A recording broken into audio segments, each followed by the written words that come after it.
Comme lors du débat d'orientation budgétaire et puis à toutes les sessions où on parle de budget, je commencerai évidemment par saluer le travail fourni et conséquent des services et de notre vice-présidente aux finances, dans un contexte que chacun connaît, instable, contraint, profondément anxiogène pour l'ensemble des collectivités.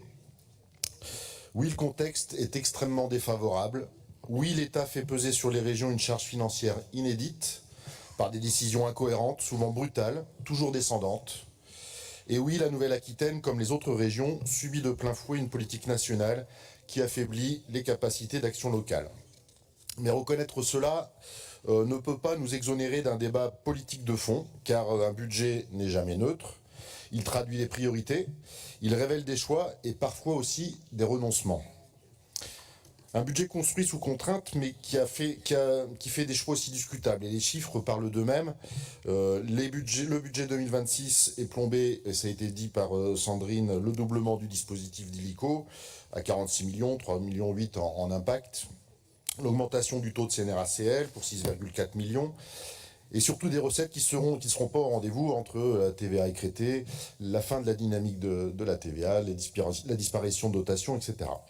À cela s'ajoutent des désengagements massifs de l'État sur des politiques essentielles, moins 15 millions d'euros sur la formation professionnelle, soit 3500 places de formation en moins, moins 20 millions d'euros de France Compétences et une incertitude majeure sur les formations sanitaires dès la rentrée 2026. Face à cela, la région fait le choix, assumé, de ne plus compenser le désengagement de l'État. Les désengagements de l'État. Nous entendons cette position, mais nous en mesurons aussi les conséquences très concrètes pour les territoires, les publics fragiles et les services publics essentiels. La dette comme boussole, mais pas comme alibi. Vous faites de la dette le prisme central de ce budget.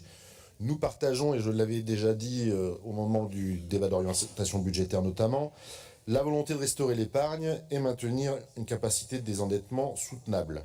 C'est une nécessité et nous sommes d'accord là-dessus. Mais nous redisons avec constance, la dette doit rester un indicateur, pas devenir un alibi politique.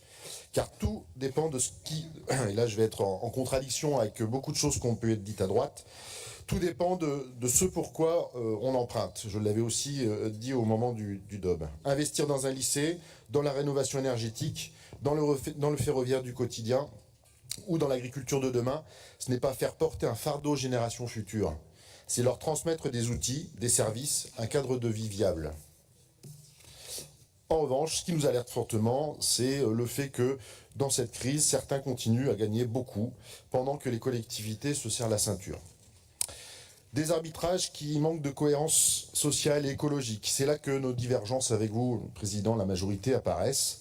Sur les transports, vous affichez une contrainte budgétaire forte, mais les choix opérés sont problématiques. Les travaux d'urgence sur les réseaux ferroviaires régionaux sont en baisse, avec aucune nouvelle autorisation de programme en 2026, alors même que l'état du réseau se dégrade. Les petites lignes essentielles à l'aménagement du territoire continuent à s'étioler. Les billets de TER augmentent de 4%, pénalisant les usagers captifs. Dans le même temps, 28 millions d'euros sont maintenus pour GPSO, un projet de compétences étatique, coûteux et qu'aussi des contradictoires avec le discours consistant à ne plus compenser l'État. Les aides aux aéroports augmentent, y compris pour maintenir des infrastructures peu compatibles avec nos objectifs climatiques.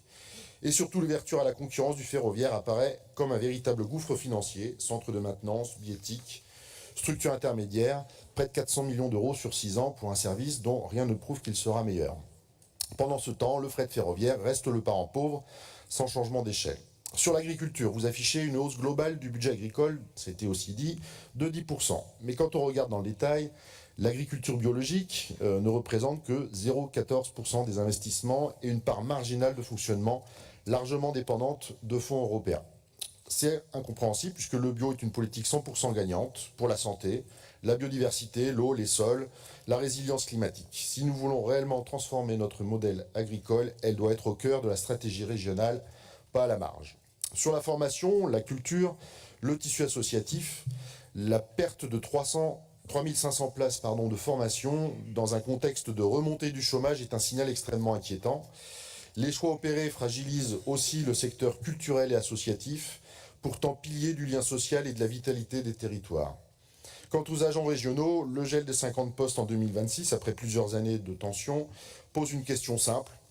Comment continuer à assurer un service public de qualité sans épuiser celles et ceux qui le font vivre ? Un budget trop prudent face à l'urgence. Ce budget 2026 est un budget de continuité. Or, la situation exige un budget de rupture sociale et écologique. Pas de véritable stratégie régionale d'adaptation au changement climatique, des investissements en baisse réelle, une fois l'inflation prise en compte, des lycées qui ne disposent pas de moyens d'une trajectoire zéro énergie, une transition agricole énergétique et de mobilité qui reste trop lente. Nous savons les contraintes, mais l'urgence climatique, l'effondrement de la biodiversité, les fractures sociales et territoriales ne peuvent plus attendre. En conclusion, Monsieur le Président, ce budget n'est ni catastrophique, ni à la hauteur. Il est prudent, gestionnaire, parfois défensif, mais il manque d'audace, de cohérence écologique et de justice sociale. Ce budget n'est pas seulement contraint, il est le produit direct de choix de politique nationale. Depuis 8 ans, le président de la République affaiblit volontairement les collectivités, assèche leurs ressources et leur demande ensuite de gérer les conséquences sociales, territoriales et écologiques de ces renoncements. L'État se désengage, transfère les charges, capte les recettes et laisse les régions faire le sale boulot, si je puis dire. Résultat, pendant que les petites lignes ferment ou dépérissent, on maintient des LGV inutiles.